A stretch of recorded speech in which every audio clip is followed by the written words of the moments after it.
Everybody, Father LeRoy Scheierl here again, and welcome to still another episode of my Cabin Fever Faith talks. Yeah, although our churches are opening for Sunday worship, I thought I would continue these episodes, and we'll see how far it goes. So we'll take it week by week, day by day. But yeah, our parishes are open in limited ways, and certainly welcome people to join our services. This week, I thought I would tackle the difficult topic surrounding Mr. George Floyd's death.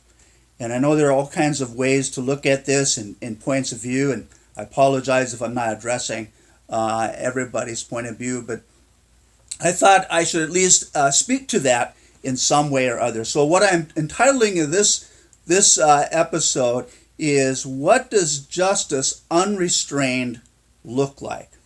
Okay, justice is one of the four cardinal virtues. There's justice, temperance, prudence, and fortitude. And these are virtues, the cardinal virtues are good not only for us as individuals, but also for societies, all right, in order to function in a peaceful and responsible way. Justice is all about what's fair, what's right, what's honorable, what's good. And that's really what I think this whole controversy and this whole difficulty surrounding Mr. Floyd's death is really all about.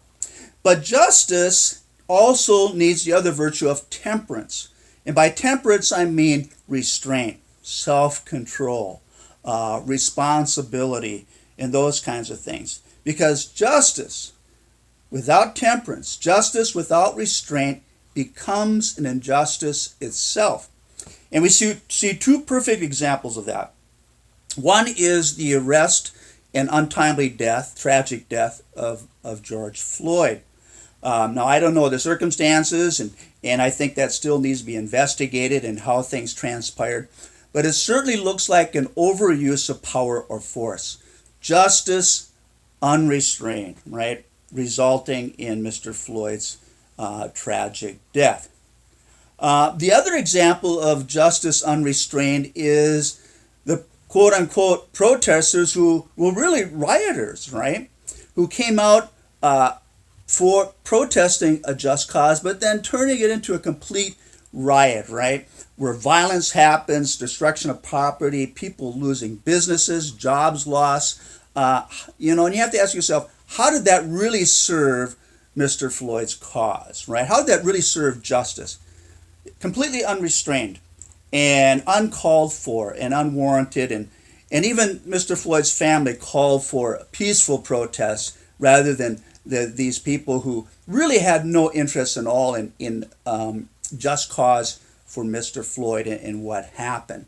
So that's two examples of justice unrestrained. But there's also two examples of justice tempered by restraint, okay? And one example is the peaceful protesters.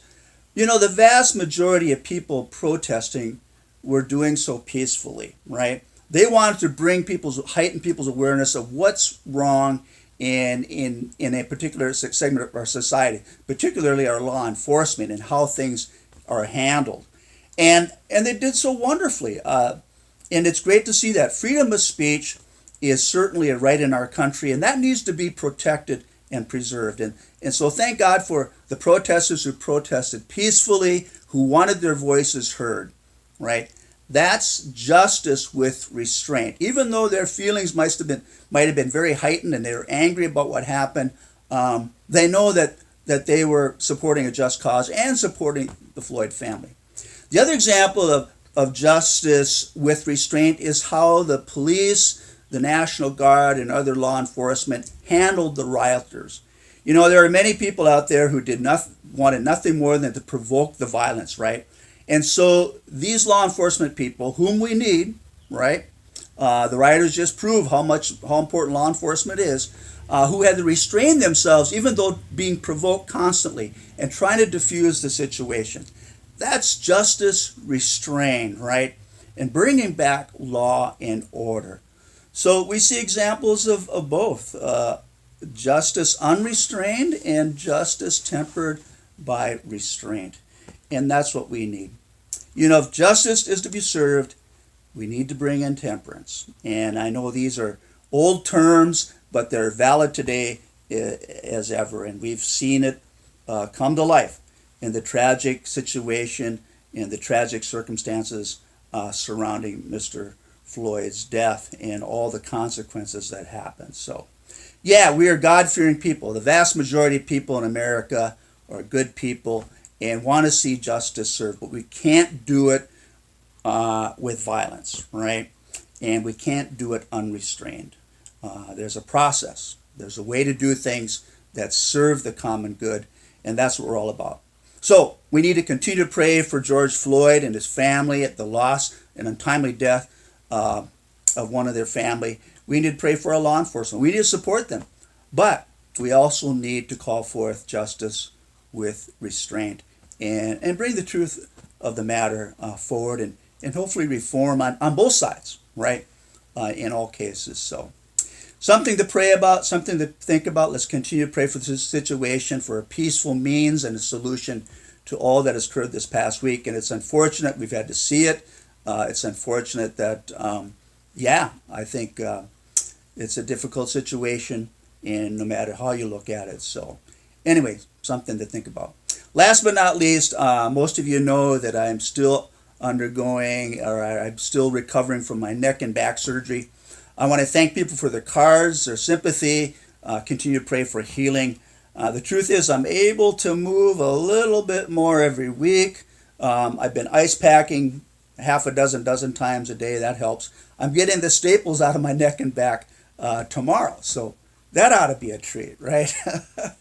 Anyway, looking forward to that and looking forward to get completely back in action and the work that God has called me to do. So anyway, Father LeRoy Scheierl signing off. Let's continue to pray for this whole difficult situation and all those involved, that justice be restored, justice be served, and that we act justly with temperance, right?